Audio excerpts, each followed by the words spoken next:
अस्सलाम वालेकुम नाजरीन, मैं हूं खुरम बट और आप देख रहे हैं बट गुमानिया चैनल। नाजरीन, अल्हम्दुलिल्लाह बिल आखिर वो ख़बर आ गई जिसकी पूरी कौम को इंतज़ार था, जिस ख़बर का पूरी कौम बेचैन थी। ख़बर आ गई है, मुआहदा हो गया है।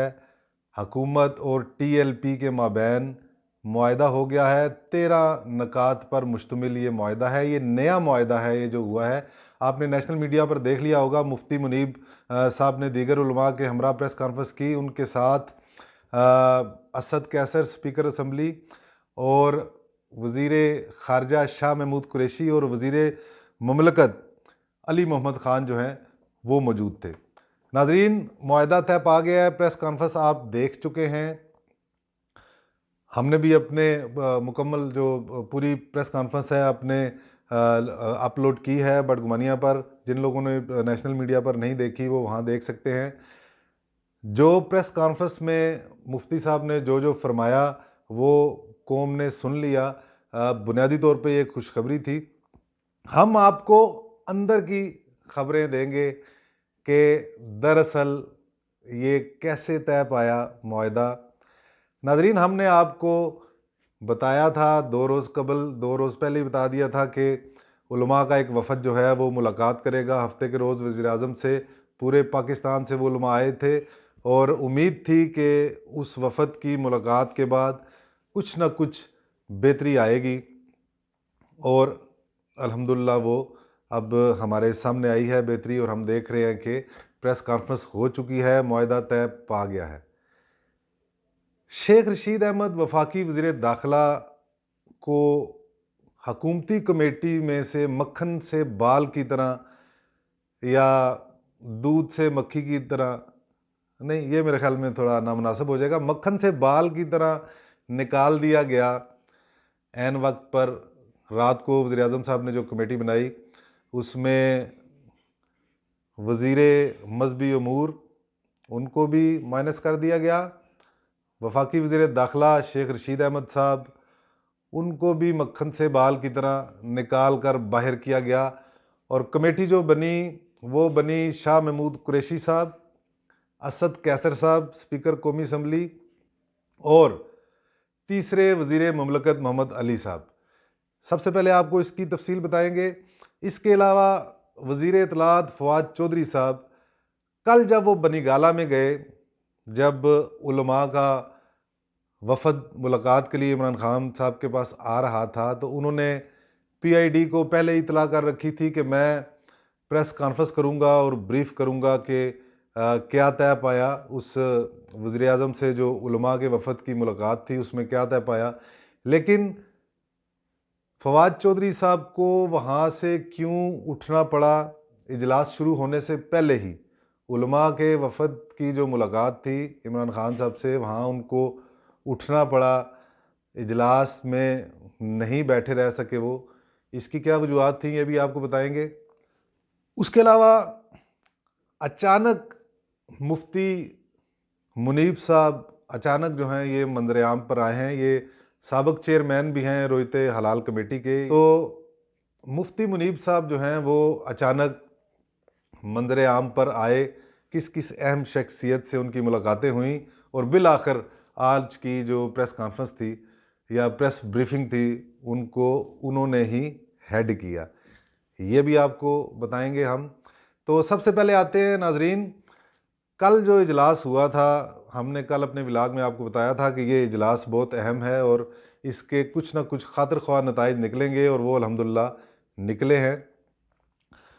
कल उस इजलास वफ़द के पहुंचने से पहले, वफ़द के पहुंचने उलमा के वफ़द के पहुंचने से पहले जो 30 से ज़ायद उलमा थे पूरे पाकिस्तान से, अहले सुन्नत वल जमात बरेलवी मकतबा फ़िक्र के वो उलमा थे, उनकी आमद से पहले ही फवाद चौधरी साहब जो हैं वो भी पहुंच गए थे बनी गाला में। और उन्होंने ज़राए बताते हैं कि उन्होंने पहले ही PID में कह रखा था कि मैं इतने बजे प्रेस कॉन्फ्रेंस करूंगा और बताऊंगा कि क्या कुछ तय पाया, लेकिन वो ना वो प्रेस कॉन्फ्रेंस कर सके। और जब उलमा का वफ़द वहाँ पहुँचा, हमारे सीनियर दोस्त हैं साफ़ी नादर बलोच साहब, बड़े मायनाज साफ़ी हैं, मजहबी जमातों की बीट पर बड़ी गिरफ्त है उनकी दरअसल ये ख़बर थी जो ब्रेक उन्होंने की थी, और फिर वो सारे नेशनल मीडिया पे, और उसके बाद में फवाद चौधरी साहब ने तरदीद वगैरह भी उसकी की, लेकिन वो खैर तरदीदों से क्या होता है।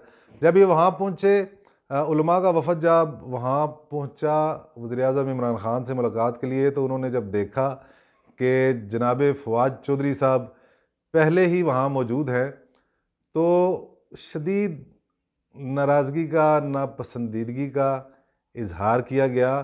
आप जानते हैं पहले भी रोयत हलाल कमेटी के मामलात पर, चाँद चढ़ाने के या चाँद नज़र आने के मामलात पर फवाद चौधरी साहब अपना चाँद चढ़ाने की कोशिश किया करते थे साइंसी हवालों से, और उलमा इकराम अपने चाँद की बातें करते थे। वो भी एक सबका वो मामलात भी हैं, लेकिन इस नाराज़गी की अहम वजह वो सबका मामलात, चाँद चढ़ाने वाले जो मामलात हैं, उनसे हट कर देखा जाए तो फवाद चौधरी साहब ने जो 2 रोज़ कबल प्रेस कॉन्फ्रेंस की थी, जिसमें टीएलपी को इंडियन फंडिड जमात, उन्होंने कहा था कि इंडिया से फंडिंग हो रही है, दहशतगर्द और मिलिटेंट जमात के तौर पर इनसे निपटा जाएगा। इससे पूरे मुल्क में एक बेचैनी फैल गई थी, इश्तियाल फैला था।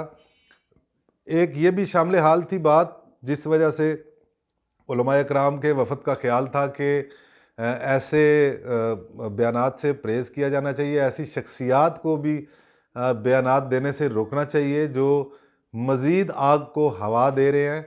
और ये वजूहात थी।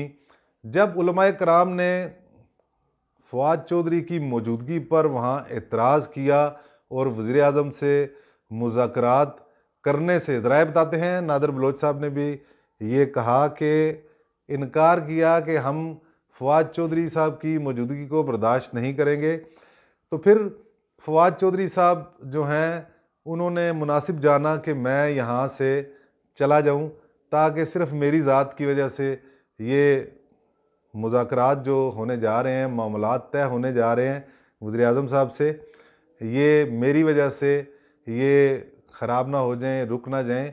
और ये मेरे ख़्याल में उनका अच्छा फ़ैसला था, वहाँ से उनका चले जाना ही मुनासिब था।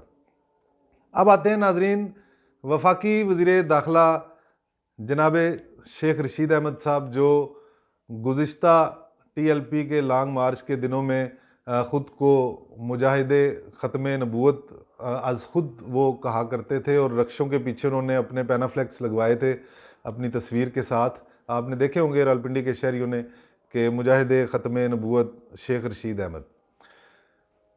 उनको मक्खन से बाल की तरह हकूमती कमेटी से क्यों निकाला गया? वफाकी मजहबी अमूर जो हैं, उनको भी माइनस किया गया, और ये 3 रुकनी हकूमती कमेटी बनाई गई, जिस पर टीएलपी के शुरा को और हाफिज़ साद रिजवी साहब वो भी एग्री हुए इन 3 की कमेटी पर, जो हकूमती कमेटी है वो एग्री हुए। उनका कहना था कि संजीदा लोगों पर मुश्तमिल कमेटी होनी चाहिए, और एक वजह तो ये थी कि शेख रशीद अहमद साहब का भी जो वफाकी काबीना के इजलास के बाद बतौर वज़ीर दाखिला उन्होंने प्रेस कॉन्फ्रेंस की थी और कहा था कि ये वही दहशतगर्द जमात मिलिटेंट की तरह निपटेंगे, बहुत हो गया, और एक सख्त लबो लहजा था। एक वजह ये थी। दूसरी वजह ये थी कि टीएलपी के रहनुमाओं का एतराज़ था कि सबका जो मुआहदा हुआ था, उस मुआहदे पर वफाकी वज़ीर दाखिला शेख रशीद अहमद साहब के दस्तखत थे, और वफाकी वज़ीर मजहबी अमूर पीर नूरुल हक कादरी साहब के भी उस पर दस्तखत मौजूद थे। तो उन दोनों पर टीएलपी के रहनुमाओं ने एतराज़ किया कि पहले जो मुआहदा हुआ था, ये वज़रा उस मुआहदे का पास ना कर सके, वो मुआहदा पाया तकमील तक ना पहुंचा, तो उन दोनों पर उन्होंने अदम एतमाद किया। 2 वजूहात थी शेख साहब को माइनस करने के, इसलिए फिर इमरान ख़ान साहब ने जो कमेटी बनाई, उसमें से शेख रशीद अहमद साहब को मक्खन से बाल की तरह निकाल कर बाहर कर दिया गया। नाजरीन, अब आते हैं मुफ्ती मुनीबुर रहमान साहब, जिन्होंने आज की प्रेस कॉन्फ्रेंस में